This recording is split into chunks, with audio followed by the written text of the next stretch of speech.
परम श्रद्धेय प्राचार्य सर, उप प्राचार्य सर, हमारे साथियों और देश के नन्हे मुन्ने कर्णधारों, जैसा आप सभी को पता है कि आज मैं मूल बिंदु पर आता हूं, डेंगू रोग। ये डेंगू रोग क्या है, डेंगू रोग कैसे बढ़ रहा है, इसको बचाव के लिए हम क्या क्या कर सकते हैं, इससे कैसे बचा जाए और बचकर के हम हमारे विकास को निरंतर कैसे जारी रखें।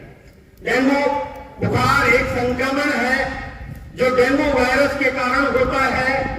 डेंगू का इलाज समय पर करना बहुत जरूरी है।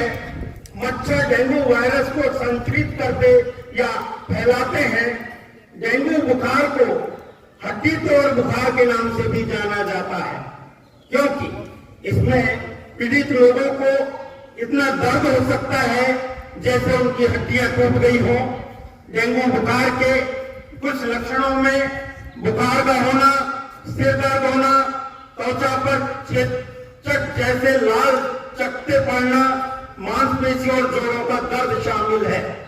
कुछ लोगों में डेंगू बुखार एक या दो ऐसे रूपों में हो सकता है जो जीवन के लिए खतरा कर सकते हैं। इसमें या तो जो रक्त वाहिकाएं हैं उनके माध्यम से रक्त स्राव या रिसाव होना शुरू हो जाता है, या ब्लड प्रेशर का लो होना शुरू हो जाता है। लोगों को डेंगू वायरस से बचाने के लिए कोई वैक्सीन उपलब्ध नहीं है। डेंगू से बचाने के लिए कुछ उपाय हैं जो हमारे द्वारा किए जा सकते हैं। अपने घरों मच्छरों से बचाना चाहिए। जो काटे जाने की संख्या है उसको हम सीमित कर सकते हैं। गंदे पानी का जो कहीं एकत्रीकरण है उसको कम करना चाहिए या खत्म भी करना चाहिए, ताकि हम उनसे पैदा होने वाले मच्छरों से बच सके। वैज्ञानिक मच्छरों को पनपने की जगहों को छोटा करने के लिए बार बार कह रहे हैं, अर्थात जो ऐसे क्षेत्र हैं जहां पर पानी भर जाता है या सड़ता रहता है और मच्छर पैदा होने की संभावना होती है, उनसे हम बचें। यदि व्यक्ति की स्थिति अधिक गंभीर है तो उसको सुई या इंजेक्शन के माध्यम से या नलिका का उपयोग करते हुए सिराओं में दिया गया द्रव्य जो फ्लूइड है, ग्लूकोज है, और आवश्यकता हो तो रक्त भी चढ़ाना पड़ता है।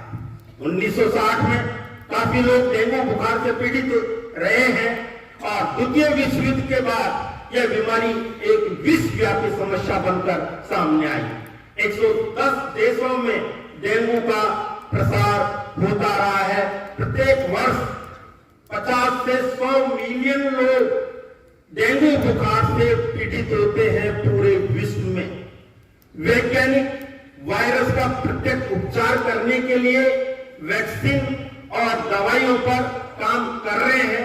मच्छरों से मुक्ति पाने के लिए लोग पूर्णतः प्रयासरत हैं और कई अलग अलग उपाय घरेलू स्तर पर और जो हमारे मेडिकल साइंस है उसके द्वारा भी करते हैं। डेंगू बुखार का पहला वर्णन 1779 में लिखा गया।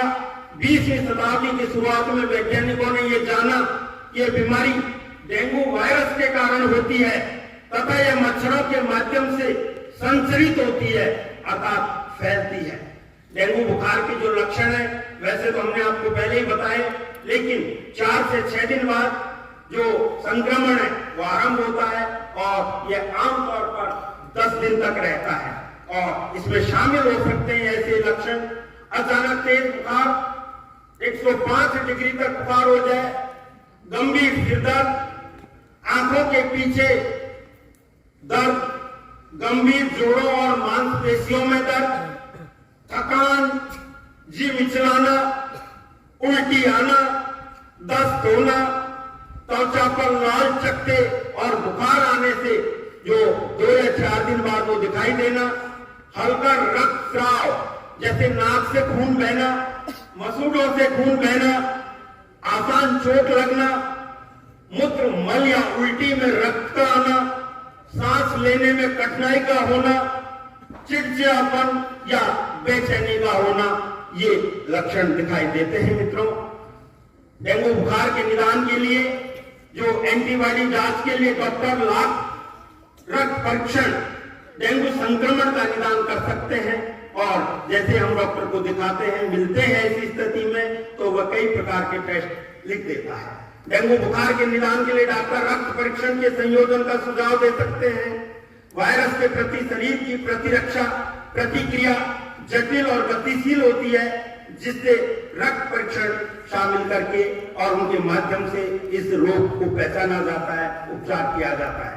कंप्लीट ब्लड काउंट सीबीसी और CBP, dengue serology test, dengue virus antigen, liver function test LFT, renal function test RFT, chest X-ray, ECG, ultrasound abdomen, USG, 2D echocardiography और फाइब्रोजेन, ये टेस्ट हैं जो कि डॉक्टर के द्वारा किए जाते हैं और आपको करवाने भी चाहिए यदि ऐसा लक्षण नजर आता हो। मित्रों, अभी आप देख रहे हो हमारे गंगापुर सिटी और उसके आसपास डेंगू का भारी प्रचार प्रसार हो रहा है और पूरे राजस्थान राज्य में प्रतिदिन 3000 से ज्यादा केस आ रहे हैं।